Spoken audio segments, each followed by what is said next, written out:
کسی کو شک پڑ جاتا ہے حضرت امیر معاویہ پر، او خدا کے بندے، حضرت امیر معاویہ رضی اللہ تعالیٰ عنہ تو وہ شخصیت ہے، نبی پاک صلی اللہ علیہ وسلم نے امام حسن کو اپنے ساتھ منبر پہ بٹھا کے فرمایا یہ میرا پتر چودھری ہے، یہ سردار ہے، یہ سید ہے۔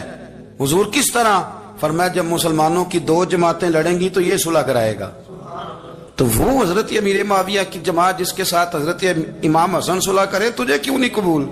بلا وجہ الجھتے ہو؟ بلا قدر جی وہ یزید کے ابا جی تھے، تو نوح علیہ السلام کا بیٹا بھی تو کافر تھا نا، تو کافر کا باپ ہونے کا معنی یہ ہے کہ آپ الزام لگا دیں گے؟ عجیب آپ بات کرتے ہیں۔ قیامت میں کوئی کسی کا بوجھ، قرآن نے فیصلہ کر دیا، کوئی کسی کا بوجھ، یزید اپنے معاملات کی جواب دے گا، اس کے گھر والے اس کی باتوں کا جواب، اور جو یہ کہتے ہیں نا کہ ان کے والد معاذ اللہ ٹھیک نہیں تھے، وہ یہ بھی لکھتے ہیں کہ یزید کا پتر بڑا ٹھیک تھا۔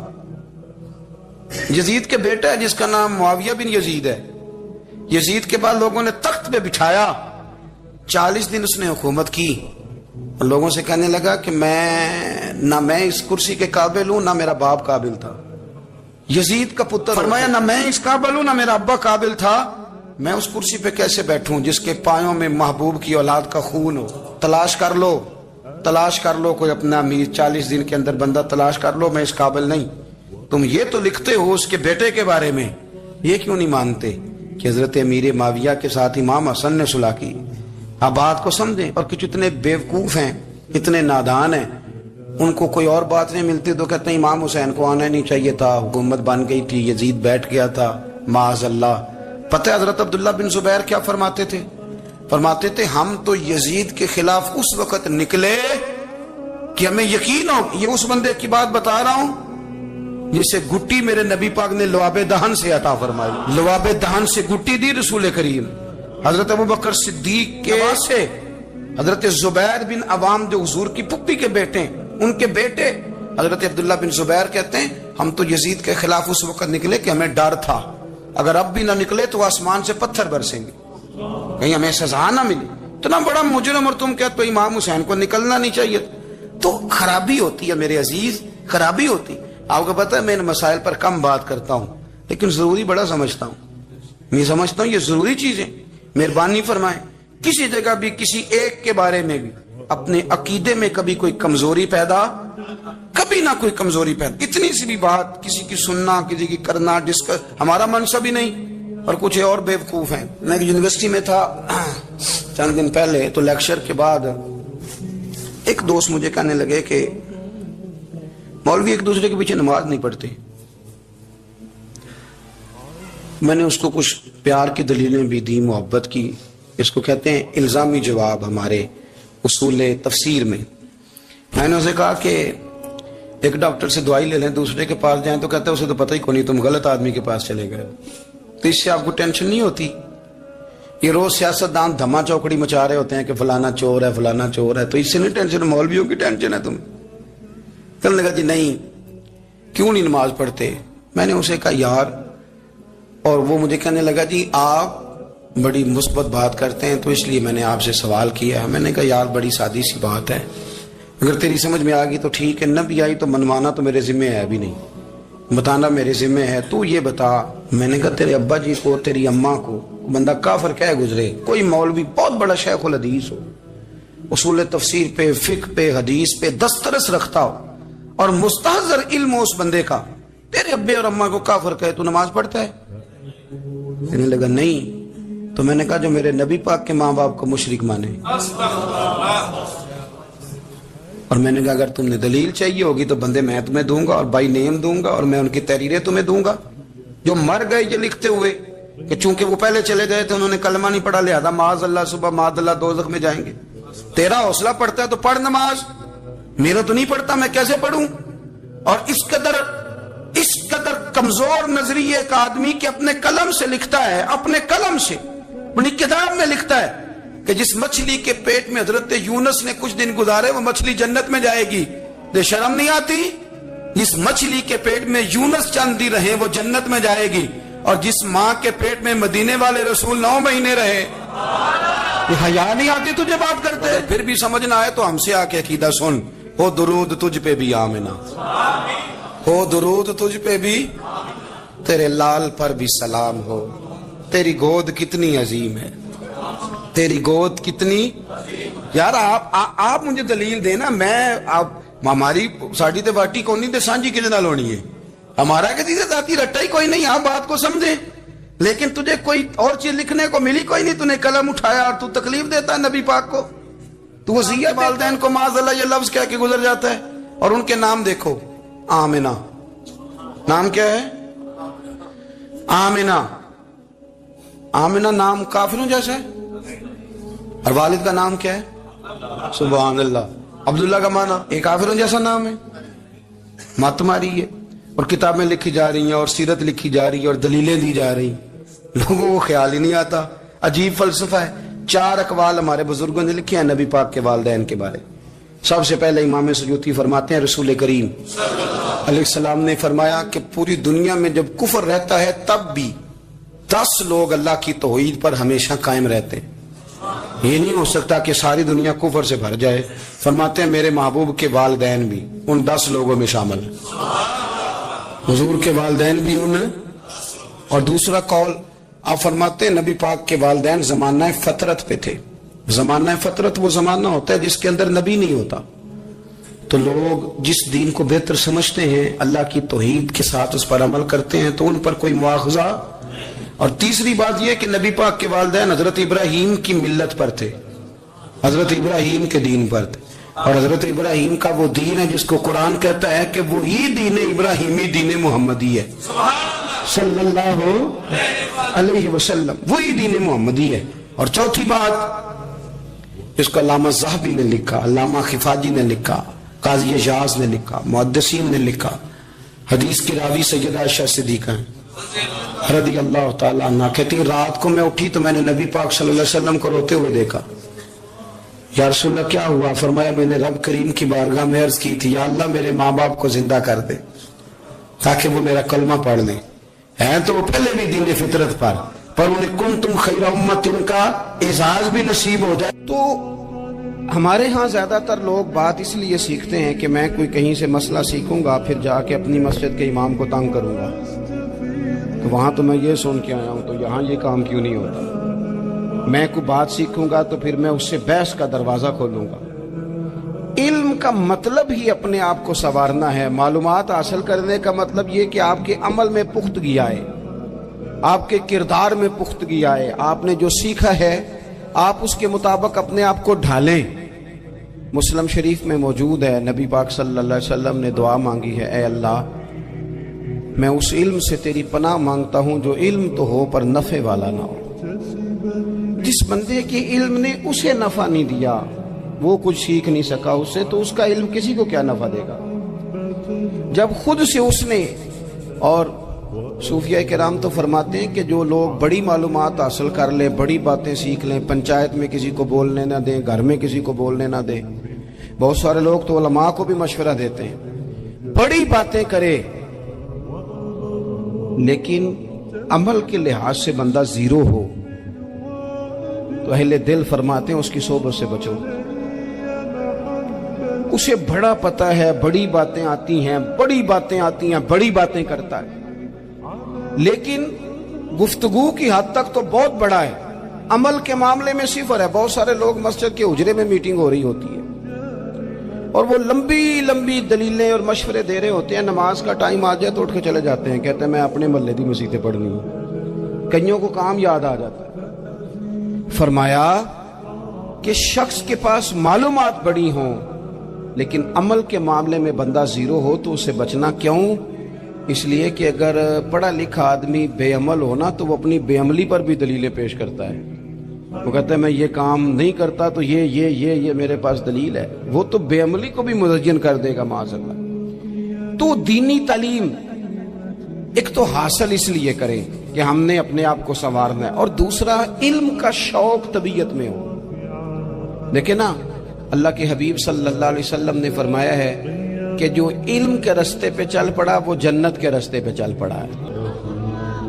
جمعوں میں محفلوں میں کانوں کے ذائقے کے لیے نہ آئیں, اس لیے آئیں کہ میرے علم میں میرے عمل میں یہ کوئی اضافے کی بات بنے گی. میں کوئی نصیحت حاصل کروں گا تو میرے دل کا زنگ اترے گا ہمارے ہاں یہاں لوگ مزے کے لیے آتے ہیں اور آج کل لوگ فوٹو کے لیے آتے ہیں.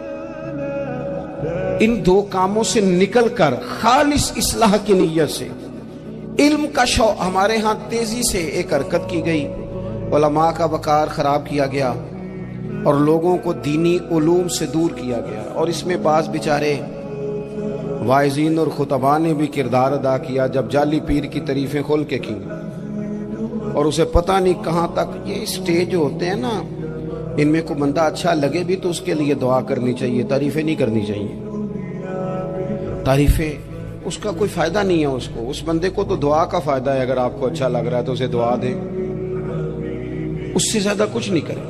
اور ہمارے ہاں جناب وہ نقیب محفل بیچارے کی شامت آ جاتی ہے اگر تعریفیں تھوڑی کرے تو کہتے ہیں انہوں تو نام ہی نہیں لینا ہوں. وہ بھائی اس کے نام لینے سے آپ کا قد اونچا ہوتا ہے. تو علم اور عالم ان دونوں چیزوں سے قوم کو دور کیا گیا. دینی تعلیمات کا فقدان ہے. جو میٹرک تک لوگ 60-70 کتابیں پڑھ جاتے ہیں انہیں بھی قرآن پاک ٹھیک سے نہیں پڑھنا آتا. دور کیا گیا. آپ مجھے بتائیے، چلے ایک مسجد ہی آپ دیکھ لیں، اس مسجد کے اندر اگر ایک طرف ایک عالم دین مشکاہ شریف کھول کے بیٹھے ہوں، حدیث پاک کا درس ہو رہا ہے، یا بہار شریعت کھول کے بیٹھے ہیں، فقہی مسائل بیان کی، اور اسی مسجد میں ایک بابا جی جبہ پہن کے تگڑا سا بڑی سی پگڑی باندھ کے اور 500 دانے والی تسبیح لے کے بیٹھے ہیں. اب ایک بندہ اندر آتا ہے تو وہ کدھر جائے گا؟ عالم کی طرف کہ بابا جی کی طرف؟ وہ کیوں جا رہا ہے بھلا بابا جی کی طرف؟ وہ اس لیے کہ ہم نے اسے یہ بتایا ہی نہیں کہ جس طرح سبحان اللہ سبحان اللہ سبحان اللہ پڑھنا عبادت ہے نا، اسی طرح دارابا پڑھنا بھی عبادت ہے.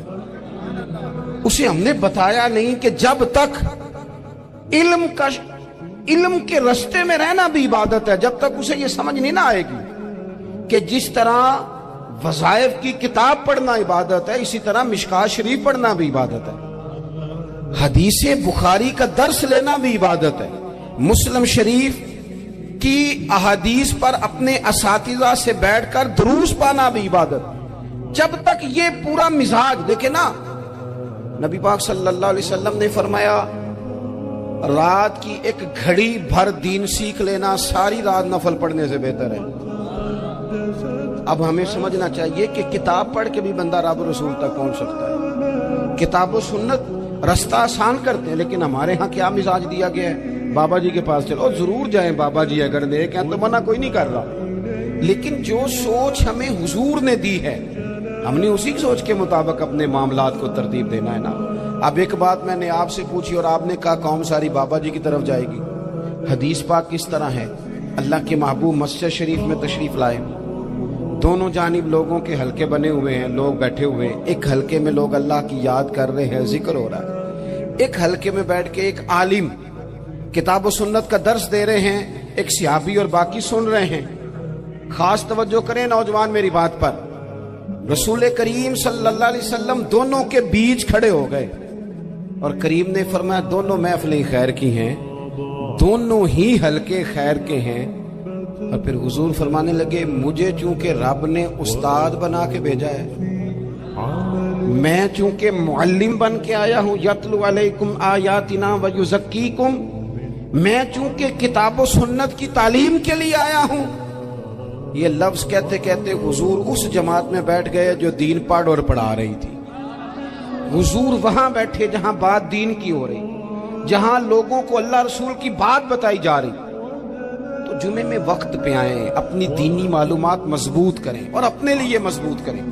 میں آپ کو بڑے درد سے یہ بات عرض کرتا ہوں،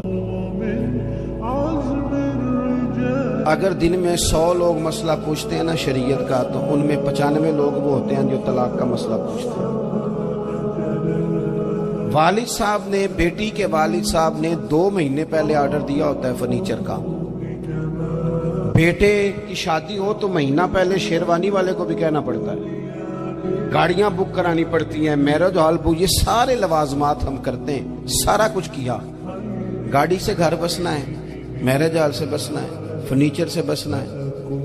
ہم نے سارا کچھ ان کو بتایا، لیکن کاش 2 گھنٹے بچی کسی معلمہ کے پاس جاتی، بچہ کسی استاد کے پاس جاتا، نکاح طلاق کے مسئلے بھی سیکھتے.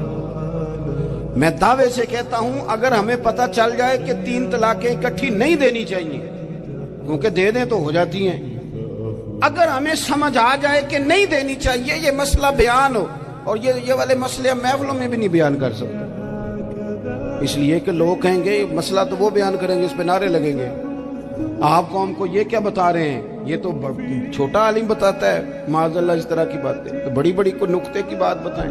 خود اس طرح ہمارے ہاں وہ 1 گھنٹہ پہلے نہیں کہتے تگڑے ہو جو میں جملہ دینے لگا، پتہ نہیں جملہ آ رہا ہے کہ ایٹم بم آ رہا ہے، تیار ہو جاؤ، جو میرا جملہ ضائع نہ کرنا، ادھر بھاگ کے چلا گیا ادھر بھاگ کے آ جاؤ، اللہ جانے وہ جس طرح کبھی لگتا ہے نا پٹاری سے، اللہ جانے کیا نکلے گا، میں جملہ دینے لگا ہوں۔ تو میں کہتا ہوں تو آرام سے بیٹھ کے بھی جملہ دے دے، تیرے جملے سے کیا نکلے گا، اور تو جملہ نہ دے ہمیں کوئی آیت دے، تو جملہ چھوڑ ہمیں کوئی حدیث پاک سنا، یعنی ہر نقیب، ہر خطیب، ہر نعت خواہ اٹھ کے کہتا ہے سارا قرآن ہی حضور کی تعریف ہے، اور بھئی اگر سارا قرآن حضور کی تعریف ہے تو چند آیتیں پڑھ دے پھر تو بھی، تو نے پڑھی تو ایک بھی نہیں اور تو کہتا جا رہا ہے سارا قرآن ہی حضور کی تعریف ہے، یہ والی تعریف بھی تو سنانا قوم کو، جو یہ بچے ان کے استاد انہیں سکھا رہے ہیں اور یہ سیکھ رہے ہیں، اس طرف بھی تو سفر کریں۔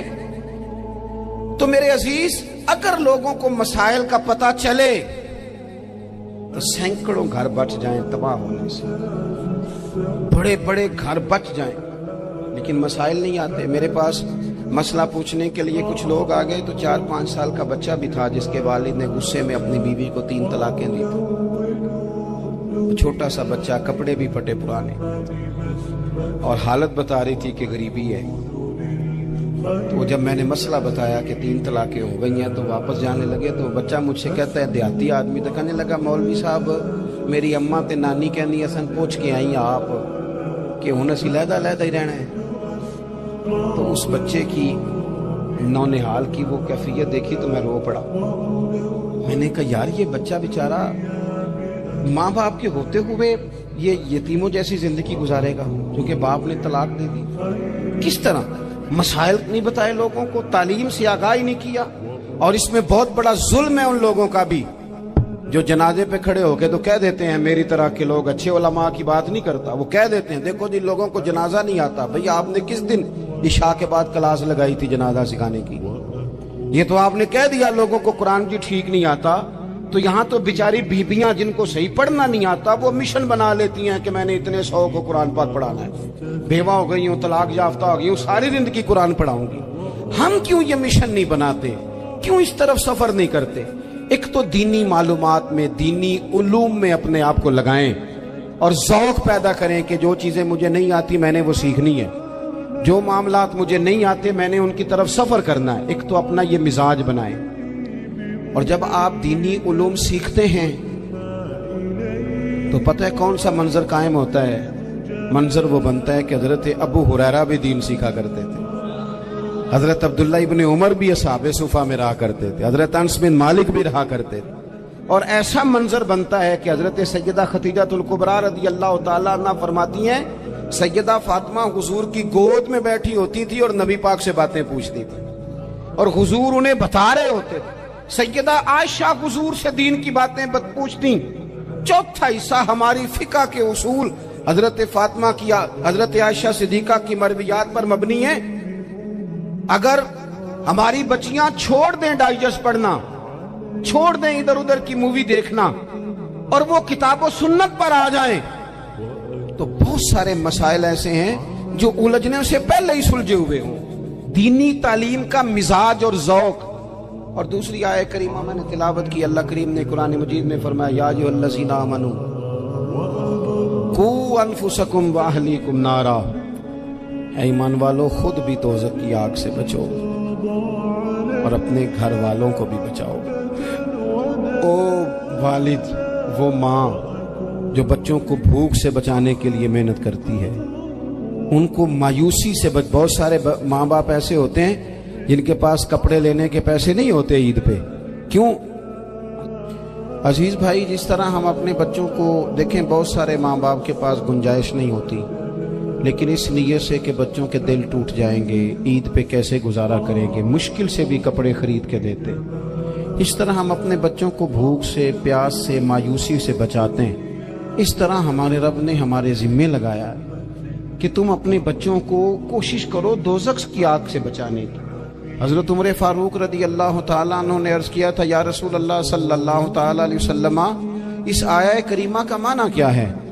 تو محبوب کریم علیہ السلام نے فرمایا، عمر، جن چیزوں کا اللہ تمہیں حکم دیتا ہے تم اپنے گھر والوں کو ان چیزوں کا حکم دو، جن چیزوں سے رب رسول تمہیں منع کرتے ہیں اپنے گھر والوں کو ان سے روکو، اپنے گھر کے اندر نفاذ دین کرنے کی کوشش کرو۔ میرے بھائی، بہت زیادہ آزمائش ہے ہمارے گھروں میں، بے چینیاں ہیں، اضطراب ہے، بچوں میں سختی ہے، بہن بھائی ایک دوسرے کے ساتھ لڑتے ہیں، مزاجوں میں تلخی آ گئی۔ کیوں بھلا؟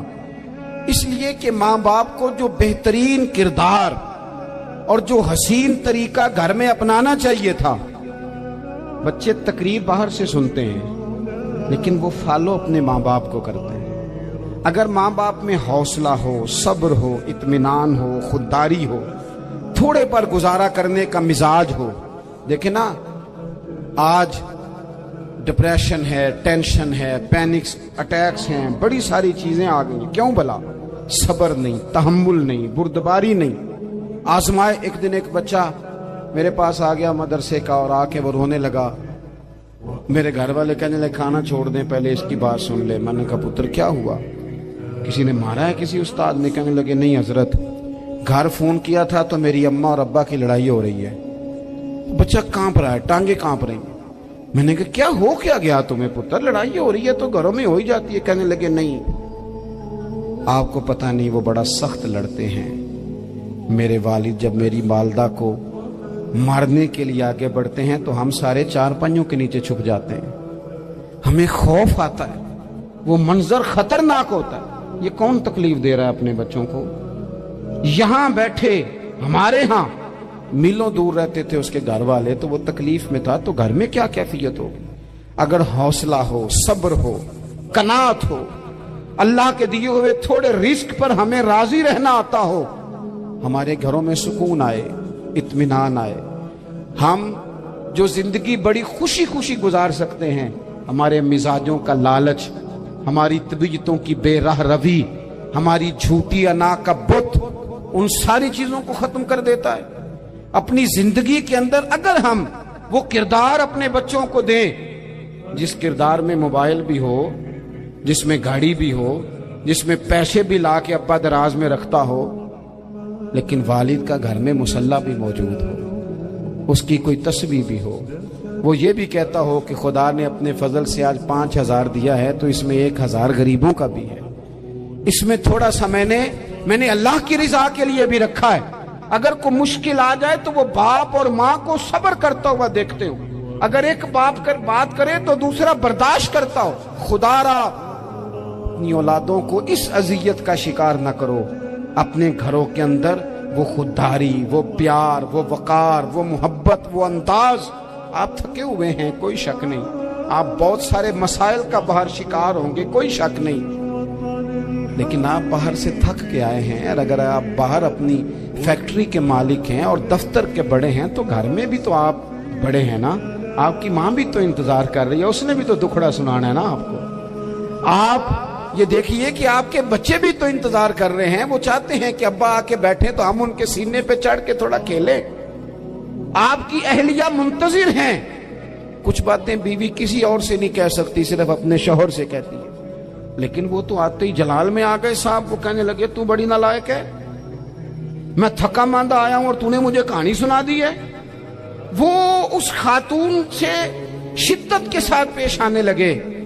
میرے رسول پاک کی حیات نور کو دیکھو، حضرت ام ایمن حضور کی رضائی والدہ ہیں، ان کی بھی خدمت ہو رہی ہے۔ حضرت حلیمہ سعدی آ رہی ہیں تو خدمت ہو رہی ہے۔ حضرت عباس حضور کے چچا ہیں تو کریم فرماتے ہیں میرے چچا ہیں باپ کی جگہ پہ۔ حضور دوست احباب صحابہ غلاموں سب کے ساتھ پیار کر رہے ہیں۔ 9 ازواج مطہرات ہیں گھر کے اندر، اور کیفیت یہ ہے کہ حضور صرف ان کی ضرورتوں کا ہی خیال نہیں کرتے، خواہشات کا ہی خیال نہیں کرتے، بلکہ میرے کریم کا طریقہ یہ ہے کہ کوئی بندہ آج بول کیا رہا ہے، وہ کہاں کھڑا ہے، آج اس کے جملے کس طرح کے ہیں۔ اس کا لہجہ کس طرح کا ہو گیا ہے اور اسے ٹھیک کیسے کرنا ہے. محبوب اس کا خیال فرماتے, توجہ کرتے. میں کہتا ہوں کہ ہم سب کو شوق آیا ہے آرام کرنے کا. میں صبح 11 بجے سے پہلے اپنے گھر سے نکل آیا تھا اور یہ وقت آ گیا ہے اور رات کو خدا جانے کس وقت گھر پہنچنا ہے. کئی دفعہ کیفیت یہ ہوتی ہے کہ گاڑی سے اترتے ہیں تو پھر دل کرتا ہے کہ کوئی اٹھا کے چلائے نہ کبھی. اس کے باوجود بہت سارے لوگ ناراض رہتے ہیں کہ ہم سے مل کے نہیں گئے, فوٹو نہیں کھنچوا کے گئے, فلانی جگہ چائے نہیں پی کے گئے. یہ تسلسل ہے. لیکن میں جتنا مرضی تھکا ماندہ گھر جاؤں گا نا, کبھی ایسا نہیں ہوا کہ میں گھر جاؤں تو بڑی ٹینشن میں جاؤں.